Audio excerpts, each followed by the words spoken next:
You about an incident which has just taken place in Vancouver, where some Sikhs have congregated in a Gurdwara, and there's a question being asked to them, Ki tuanu ki chahiye? What do you want? And they are shouting Khalistan. So you can understand. I mean, what's the crowd like? Just about 30 or 40 Sikhs are there. They don't constitute any significant number, but it is the germ, the idea behind it that is disastrous. I'm going to discuss this thought about the Khalistan movement right now. Well, gentlemen, there are a lot of Sikhs, who are moderates, who don't support the Khalistan movement, but they are silent. And they are playing a very dangerous game. I'll remind them that in 1933, when Adolf Hitler won the general election, the Nazi party was only the largest party, single party. It didn't have an absolute majority. But at that time, they allowed Hitler to come to power and form the government.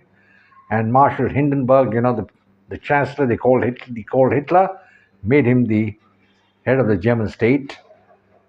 And at that time, people said, well, he's a passing fad, he'll go away. He didn't go away. In fact, he consolidated his rule, and the majority of the Germans who were opposed to him soon had to toe his line.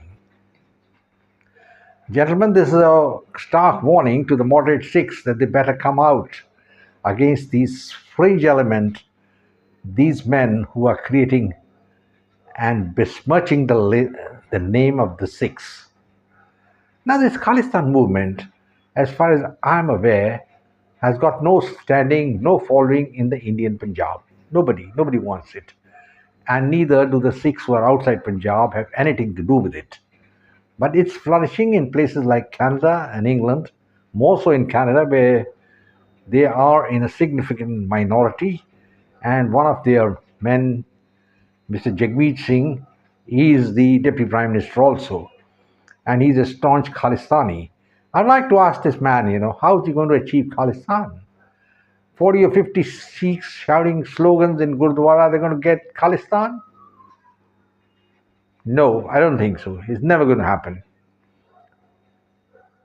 Khalistan can only be a reality if the majority of the Sikhs in the Punjab, they rebel. And there also it's not going to be easy because they don't constitute the absolute majority. They're just about 55% in the Indian Punjab.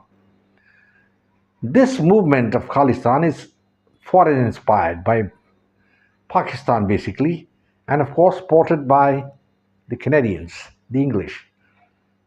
Pakistan has an axe to grind, and they are playing into the system, into the psyche of the Sikhs, and telling them they're different from India and they should go and ask for an Indian state, a Khalistan state.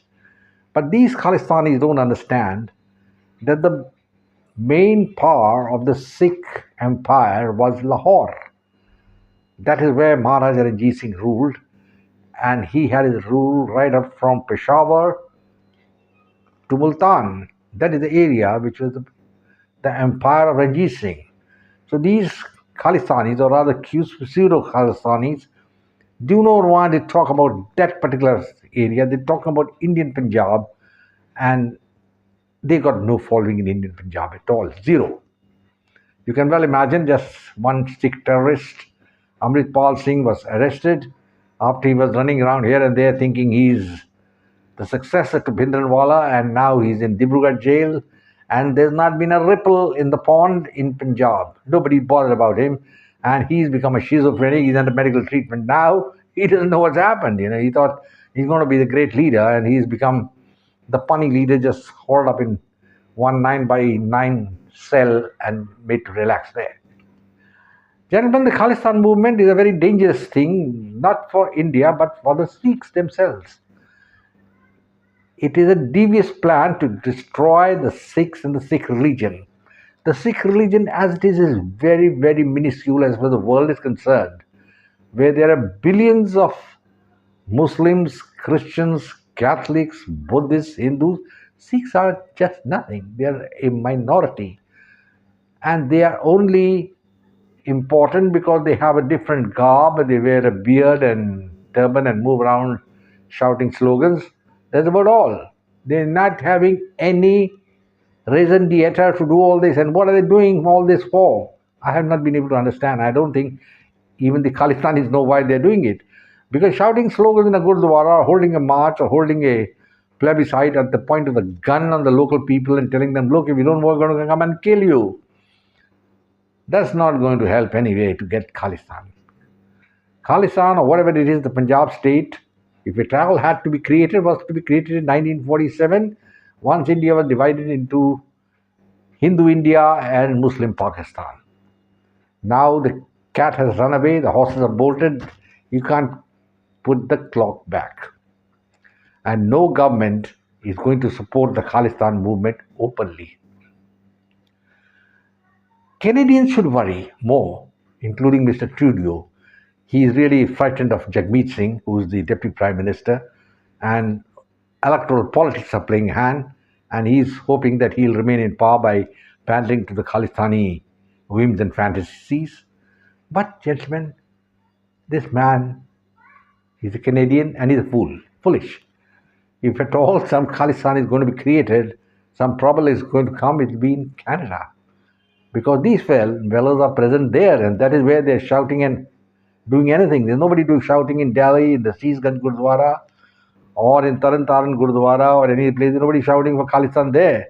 These are the men who are sitting and shouting in Canada.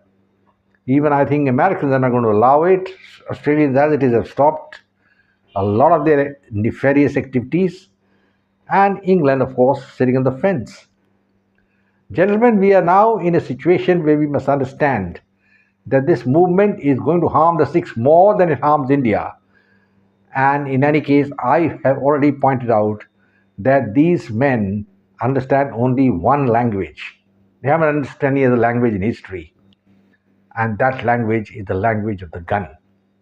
Force. It's about time Indian intelligence tied up with Mossad, with the Russian federal. Gentlemen, it's about time now that the Indian government took up the cudgels and tackled this movement head on. There's no other way. You can't just have any dialogue with them. There's no dialogue required.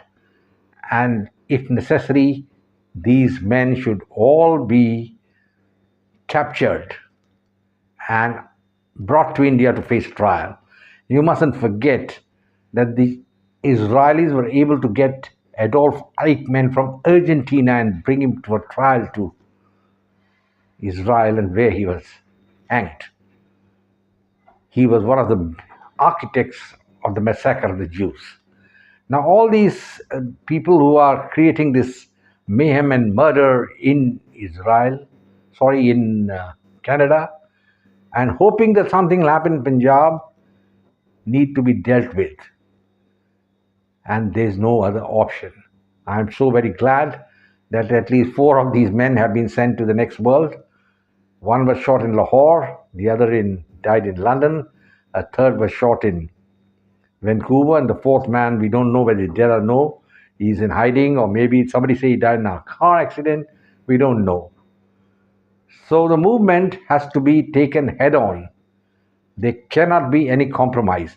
And the Khalistanis must realize that the Nagas and the Kashmiri Turks have been fighting for 40 years, physical fights, and they couldn't defeat the Indian state.